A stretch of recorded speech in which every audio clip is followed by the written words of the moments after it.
O Partido Popular de Galicia o primeiro que quere amosar o seu respeto é acatar a sentencia do Tribunal Constitucional. Como sempre dixemos, o que o Constitucional dixera é o importante a efectos da validez do Estatuto de Cataluña. Coñecemos o fallo únicamente, consideramos que é necesario esperar a lela para ver cales son os fundamentos, os argumentos que emprega o Constitucional para declarar a inconstitucionalidade de unha boa parte dos artigos do Estatuto.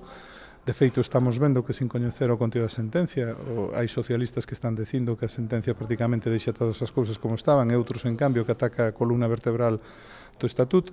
Nos pensamos que hai que esperar, pero que de entrada o que se amosa é que había motivos, tanto do Partido Popular como por parte do Defensor del Pueblo, etc., para presentar recursos, dado que nada menos que 14 artículos foron declarados inconstitucionais e 27 son froito de interpretación, o que quere decir que tiñan sentidos ambivalentes, algúns dos cais non eran constitucionais.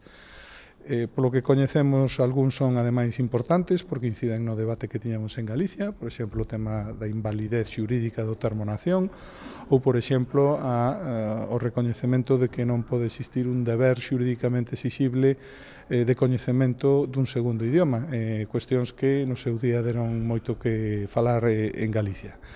Evidentemente, nos consideramos que esta sentencia vai a contribuir a clarexar o panorama.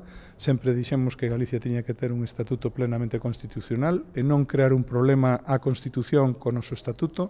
Seguimos na mesma liña e, polo tanto, entre todos temos que contribuir. Unha vez que leamos a sentencia e coñezamos todos os fundamentos, temos que contribuir a crear un clima que permita mellorar a nosa norma institucional básica despois de 30 anos de vixencia tan útil para o país.